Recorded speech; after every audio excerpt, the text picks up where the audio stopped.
Hi all, time to get started on block 2 for the USA.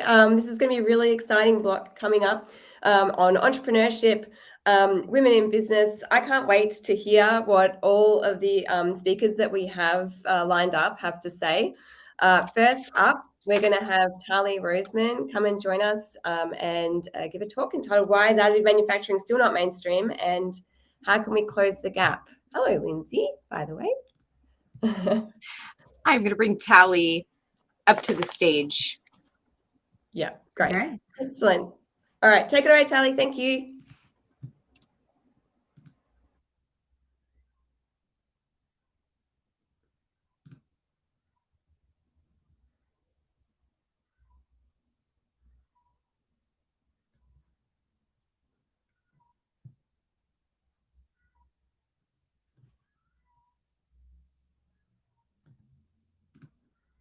I think we're possibly having a couple of issues, but we'll just try again.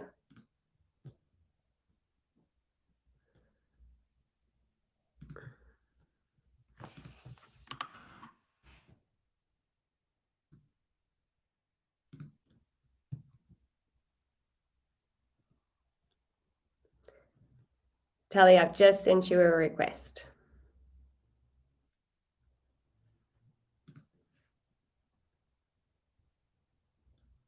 All right. So I feel like this should be working perfectly, and hopefully you can hear me and see me without a glitch. Yep. All right. Excellent. Awesome. So again, thank you very much for having me. I think it's my third year speaking at Women in 3D Printing. So I'm always happy to be part of this community, and obviously looking forward to a lot of the sessions that we're going to have here in the next couple of days. I don't know how, but somehow in the last few conversations that I had, I started playing the role of doom and gloom in the industry, with a lot of looking at things like the less than market returns of 3D printing, writing about the SPACs that were unsuccessful. And somehow I got to a position where I'm also doing this conversation in kind of that atmosphere. But I do not want it to be perceived as negative. I actually think this is an opportunity. So I think this is a phenomenal industry. We are, as an industry, growing 20% rate year over year for quite a few years, and I think the hockey stick moment is yet to come upon us. So I don't think we're there yet. I don't think additive manufacturing is kind of fully mainstream yet. But I think we're much closer to it now than we were 10 years ago when I started in the industry. And I think we're going to be closing that gap in the next few years. That's my personal belief. And as I was saying, I've been in this industry for about 10 years now, started in Stratasys and corporate development. So, the heydays of the acquisitions in the industry, and I've led quite a few of Stratasys's acquisitions and minority investments in companies. So I got to know the industry really, really well. Up until October, for the last 3 years, I was leading Xerox LM Additive, which is Xerox's 3D printing arm. So I've kind of done, both the plastic side, and the metal side, and corp dev and GMing, and now I'm working with a few really interesting startups in this space as an advisor, and always happy to connect with other people in the additive industry. So, feel free to shoot me a note on LinkedIn if you want to chit chat about additive. I'm always happy to do that. So, one of the other trends I saw is obviously everybody's using ChatGPT these days. I asked ChatGPT the question of this, why is additive manufacturing still not fully mainstream, and what do we as an industry need to do to overcome it? So this is what ChatGPT had to say about it. And by the way, I will say these images are all made, by the way, with AI. So I used OpenAI's DALL-E tool to create the images, and I've used ChatGPT just for this slide. Everything else is my own content and views. But I did like their answer because, I feel, we are hammering these same points, right? It's cost, that's a gap. It's lack of standardization, interoperability in the sense of it's not that easy to connect 3D printing to your regular quote manufacturing workflows and your supply chain workflows, and then generally lack of awareness and education. So, the points that I'm going to hammer are not, exactly tying one to one, but I did find that interesting that, I think we can all agree on these points. And so while AI says these are the barriers, I also looked at some industry surveys and seeing what the experts are saying, and you can see that's a really nice match one to one. So you have surveys from Post Process, Sculpteo, and Jabil here, and really I think cost is like the overwhelming number one thing, and we can talk about that and what we as an industry can do there. And then you have kind of the quality of the parts or the range of materials. And I think part quality is a combination of both the actual part quality, but also I think a lot of it is kind of lack of awareness and education in terms of expectations. So, we'll expand on that. But when I talk to customers that are not the power users of additive, and there's only a handful of power users of additives among the big companies these days, the vast majority are still crawling in that space. And I think one of the gaps is that their expectations of what additive is and what it can do for them are not realistic. And therefore, they invest in acquiring 3D printers. They don't get that magical result that they were hoping for, and they get disappointed. And then the industry kind of goes through a decline. And we've seen that twice, right? We've seen that kind of in the 2015 timeframe, and we saw it more recently as well. So let's talk a bit about that, because I think in terms of the costs, so there's two things, right? There's the forward-looking statement, and we're seeing a lot of companies, both incumbent companies coming up with new technologies, but also more importantly, a lot of emerging players that are promising to significantly reduce the cost of additive and make it much more accessible. And I'm not going to name everybody, but you have people from players that are coming into the FDM and part of infusion space. So, think of Essentium or Surat that are kind of promising to do what the incumbents are doing, but for a much cheaper cost. And also new technologies that are emerging into the marketplace. I think especially in metal, a lot of wire-based companies, like LM that I was part of, and others that, with a new technology. So instead of taking an existing technology like FDM or powder bed fusion and reducing its cost, are promising to change that cost structure by introducing a new technology. But I think, even before new technologies will come and change the cost structures, I actually think the costs are already cheaper than a lot of people perceive them to be. So a lot of companies look at unit manufacturing costs. They look at, I can buy this bolt for $5 through my provider in China, or I can 3D print it for $10. Well, it's a no-brainer. 3D printing is twice the cost. Well, actually, no, because when you don't look at unit manufacturing cost, but you look at total cost of ownership, and that's when you start layering in things like minimum order quantity. So with traditional manufacturing, you usually are not going to be able to just buy 1 or 10 or 100 of a part. You're going to have to buy at least a few thousands, even if you only need 2. Well, how do you factor minimum order quantity? How do you factor the cost of the toolings and the mold? How do you factor shipping costs? And by the way, opening bracket on shipping costs, there's the environmental impact. So today you're not really charged on the environmental impact. But I think there's a lot of talk. Anybody that listened to the World Economic Forum in the last week, there is a lot of talk that this soon will have a price tag. So how do you account for that? Also, how do you account for supply chain disruptions? Maybe you can get that part cheaper, but God bless, in the last couple of years, supply chain disruptions were a daily occurrence. So how do you account for the fact that you don't have 100% certainty that you're going to get the part when you need it? that there might be a delay or a disruption impacting your business. Well, with 3D printing, we all know you can avoid all that. You can make it on demand, and more importantly than on demand, when you need it, you can also do it where you need it at the point of consumption, avoiding shipping, avoiding additional carbon footprint, avoiding logistical nightmares and supply chain disruptions. And I know firsthand, because I worked with, I'm still working with companies who are doing that. They all look at the dark blue, kind of the purchase price, unit manufacturing cost, however you want to call it, and almost nobody is looking at the total cost of ownership. And I think even before we're talking about printers that are, make FDM at, a fraction of the cost, or 10x improvement to the metrics in powder bed fusion, I think already with today's existing technologies, the costs are not, or I should say, the costs are much better than a lot of customers perceive them to be. And I think this is where, a lot of software tools that are coming into this space, trying to help companies assess those things, the total cost of ownership, are going to be really helpful.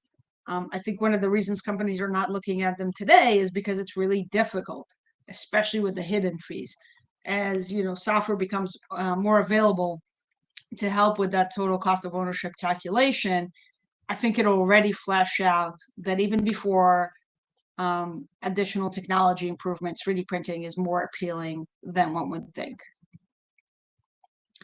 Then I think this also kind of touches on the lack of education and awareness on the existing technology. Without changing anything, you can already drive massive cost reduction by using DFAM. And I think there's two layers for it. There's kind of DFAM at the part level, so optimizing the design of a specific part for additive. And you can see here a couple of examples, like the one I took from additive manufacturing, where they redesigned the part and generated more than 50% cost saving, not to mention weight reduction and other benefits. So that's the part level. I think what's even more interesting is obviously the ability to do DFAM at the assembly level. So because 3D printing allows you greater flexibility, instead of having 10 parts made with traditional manufacturing and then whatever it is, welding them back together, you might be able to 3D print that whole assembly, all the 10 parts in one go.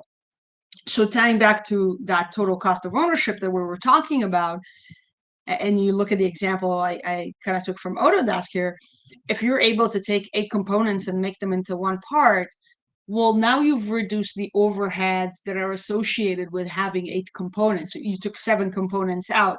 Each component, aside from, you buy it for $5, has a lot of overheads in any corporation. That's overheads of managing that SKU in the system. That's overhead of people forecasting the demand for that part. That's overheads for people ordering that part based on those forecasts. That's inventory costs. That's all those hidden fees. And you can, again, generate a lot more savings before we talk about technology improvements that, everybody is talking about. But I think just by using DFAM at the part level, and better yet, at an assembly level, you can generate incredibly significant cost savings. And I think, again, I was mentioning AI before, ChatGPT and DALL-E, and all those great tools. I know there's a few startups going into generative design. I don't think the day is very far that we'll be able to, just take a part and, just tell an AI tool to optimize that design with, literally with a click, like you would do with ChatGPT. Within 2 seconds, get a part that's really optimized for the 3D printing process you are going to do. I know there are some startups that are, I'll call it not kind of a ChatGPT fully automated level, but they're helping with that. They're helping with the kind of parts identification. I think Castor, which is a startup out of Israel, is implementing capabilities so you can kind of upload an assembly and see if you can 3D print that assembly instead of doing it one part at a time. So there's a lot of interesting developments here, but I think this is one of the things that we as an industry really have to look at, because there's two ways to solve this problem. One way is to say, well, we don't have enough DFAM experts out in the market, and we need to train more experts in doing that. That's really difficult, and we've been trying to do that for 10 years as an industry, and we're still struggling. The other way is to make it so simple that anybody can do it, right? Like fully automated, use AI, and make it so easy that you no longer need to create these very heavy, non-scalable programs to train people on it. So I think, again, without further technology improvements, just on the existing technologies, when we do DFAM, we can generate massive cost savings. And again, we talk a lot about this, but the whole micro factory, distributed manufacturing, kind of change how you're doing things, can create a lot of opportunities. I kind of equate it to, we used to have a landline phone. Today we all have mobile phones. So this would be like using your mobile phone only at home and without walking around, like treating your mobile phone as if it's a landline and doesn't allow you flexibility. The whole idea is that 3D printing, because you no longer have these economies of scale, you're in economies of scope land. Well, now you can really rethink your logistics and what you're making where and how many quantities. And maybe instead of stocking inventory at all costs, you're really only getting from traditional manufacturing the amount that you know for sure you're going to need, and you use 3D printing for all the volatility and unexpected demand.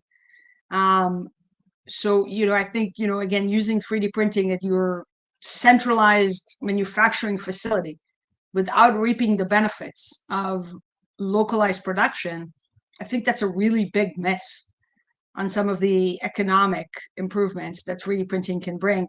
And, I couldn't help myself but put a picture here. I think 6 months or coming up on a year ago, Xerox LM Additive became the first company to put a metal printer on a US Navy ship.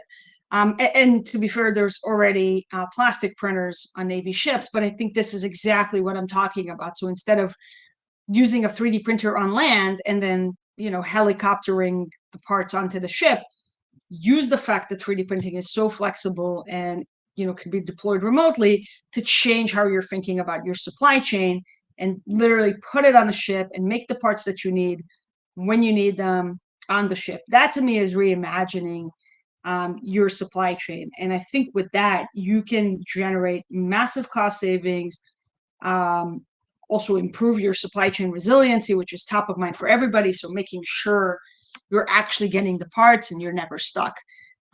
I think this is the biggest change for companies. I think going to total cost of ownership and DFAM are really difficult, but they're still easier than this kind of reimagining of the supply chain. And we talked about this. There's a ton of players. I just took one snapshot from AM Power of the metal market. There's an even busier one for polymers and an equally busy one for software. There are so many companies, looking to solve these issues. If it's the cost, if it's the part quality, if it's the range of materials, all these things that, present barriers to wider adoption of additive. But at the end of the day, all the material range, all the safety, everything, companies will look at the dollar numbers. Companies will look at the dollar numbers, and we have to help them. Aside from the technology, we have to help them with looking at total cost of ownership, think about DFAM, reimagining their supply chain and doing that.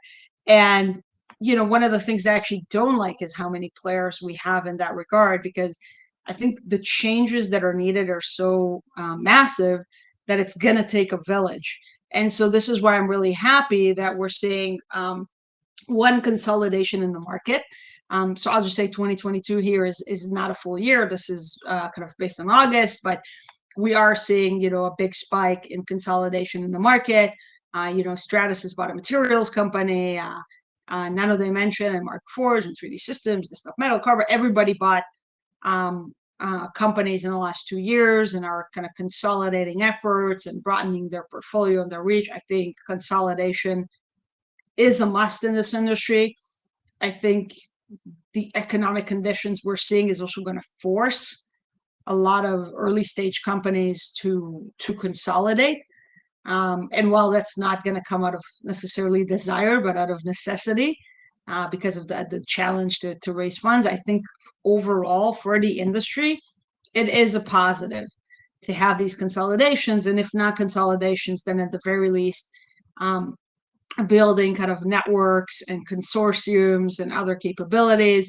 I also think there's a lot of room for government initiatives. So, I think everybody's aware of the initiative, the voluntary initiative, I should say, but nonetheless important of President Biden around AM Forward, and a lot of companies have kind of joined that. It's still, I'd call it still needs to prove itself, but I am a big believer in the consortiums, in the ecosystem development in this industry. And you're seeing kind of the AM network here of Siemens and Deloitte's Smart Factory, which pulls a lot of players together and trying to illustrate a holistic solution for companies.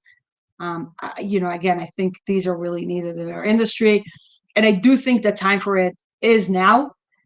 Everything that's going on in the supply chain is creating compelling events for companies. So I think, we were talking about these changes that these companies have to do, move to look at total cost of ownership, reimagine their supply chain.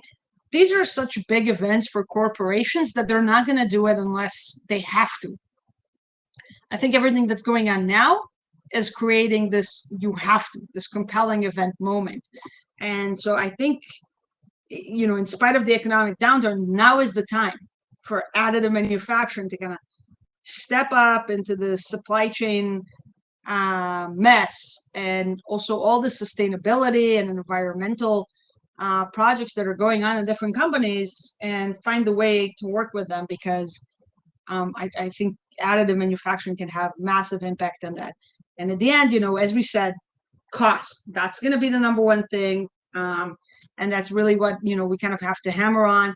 And then credibility and confidence, because kind of cost aside, I think, the other thing is giving customers, when I see customers talking about part quality, when I see them talking about the reliability, it's credibility and confidence that's kind of really missing. Knowing that additive manufacturing and whatever technology it is you're using is going to generate the quality that you need in your parts, is going to work and not break down every other day, is going to truly be there when you need it. If you're going to be using additive as, combating supply chain disruptions and as a backup generator, well, the last thing you need is a backup generator that you can't rely on, right? So giving customers credibility and confidence and showing them the math, showing them the ROI, showing them where additive is needed.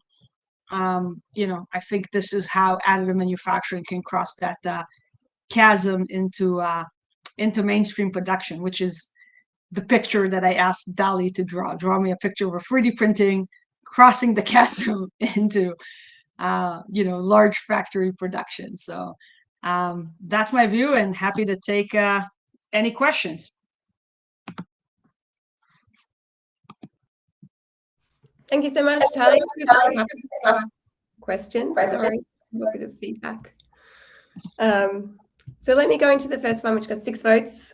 Do you have any strategies for starting conversations around assessing total cost of ownership? Most customers are clammy or have limited supply chain knowledge. It's very true. Yeah. So I think that's a really great point, right? This is why we're struggling. If they had all this information and it would be fully transparent, then we could have really easily done the math for them on the total cost of ownership. This is why I'm happy to see consulting companies, companies like Deloitte and others that are going through the space, because they have the ability, which I think a lot of the printer OEMs, and especially kind of all that long tail, so and Empower, all the small companies, all these companies, even if they make an incredible 3D printer, they don't have the capability to go into a company and do like a full supply chain analysis project and look into all that. So I think this is where kind of the ecosystem and partnering with consulting companies is going to be really helpful. Sorry, Alex, you're on mute. Thank you. Yeah, no, that's a really good point, and I think that too often we've got, there's a price for price comparison, and I really like the fact that you had on your slide deck, with the bar chart of supply chain costs and actually hidden costs as well, which can be pretty significant. Do you see adoption for AM increasing even with a recession on the horizon? Yes, but I think it'll depend on the use case. So, what I'm seeing from companies now is they're cutting costs in call it new horizons and R&D and things like that, but they are investing a significant amount of money in supply chain and supporting their supply chain. So I think the dollars might shift from certain use cases, but I think companies that know how to tap into the big initiatives corporations have now, which is kind of supply chain resiliency, sustainability. Companies that know how to tap into that, can stand to benefit. Yeah, exactly. And I sort of think that, despite, recessionary pressures, 3D printing plays perfectly into the broader sort of macroeconomic scenario across the world, particularly in relation to supply chain. Supply chain's been a big theme for TIPE this year, actually. Yeah. So you mentioned that you work with startups now. What is a typical profile of a startup that you would work with, and how early stage? What are their main challenges? So the startups I'm working with today, they're all early stage. My two rules are technologies that I believe in and people that I like. So these are the two rules, and they're pretty spread out. Metal, software, and other domains. I think the biggest challenge now is really thinking about cash flows. So it's really hard for any company, forget 3D printing, but any company now is really have to think about their cash position, because it's really hard to raise money. And even if you're successful at raising money, that usually comes at very unfavorable terms, not to get into like liquidation preference and all that, but it's really hard. So companies don't want to raise money right now, rightfully so. So you either have to really work hard on it, or you have to make the current dollars you have in the bank last longer, which means you're cutting costs in other areas. So, I think that's the number one thing on founders' minds these days. Yeah, definitely. And do you think the industry is willing to invest in working with AI, machine learning for DFAM or any other part of AM, given it is very much a black box? And it was fascinating to see all your use of AI. Is fantastic. Great to see. So yeah, it's a great question. So I think if you asked me that 6 months ago, I would say, that's like a 10 years out, blah. But I think ChatGPT's appearance, what was it, 2 months ago? It's unbelievable. It's 2 months. It's so revolutionary and so compelling, and literally everybody is using it within a week. So, you're talking about hockey stick moment. This is the hockey stick moment for AI. So if you asked me 6 months ago, I would tell you, it's 10 years out. Now I'm going to give you a very different answer. I think companies are going to be much more open to it. It's interesting. I actually saw something that was the number of active users on ChatGPT, as in like the time it took to get to a certain 1 million users. Yeah. Like it's like drastically reduced from other technological innovations, right? So like previously, like the time to 1 million users hasn't been much longer, but with ChatGPT, it was just kind of like within a few. I don't know. It was 5 days. Yeah. 5 days. Okay, yeah. Before, if you got to 1 million users in a year, like, the Netflix and that was like, oh my God, 1 million users in a year. That's phenomenal. But they just came out of nowhere and they crossed 1 million in 5 days. And mean, the rate at which it was adopted, it is so phenomenal that you can't help but think that there's going to be AI tools that are also going to support, things like DFAM. Yeah, exactly. So, I mean, basically the takeaway is like the pace of technological change that we're working within now is just like so much quicker. And yeah, I can't wait to see what happens with, DFAM. And I mean, all of you had a lot of focus on DFAM in your presentation, around it being able to create good use cases. And if you think about, the cost of a good DFAM engineer and the scarcity of a good, DFAM engineer as well, Yeah. being able to use tools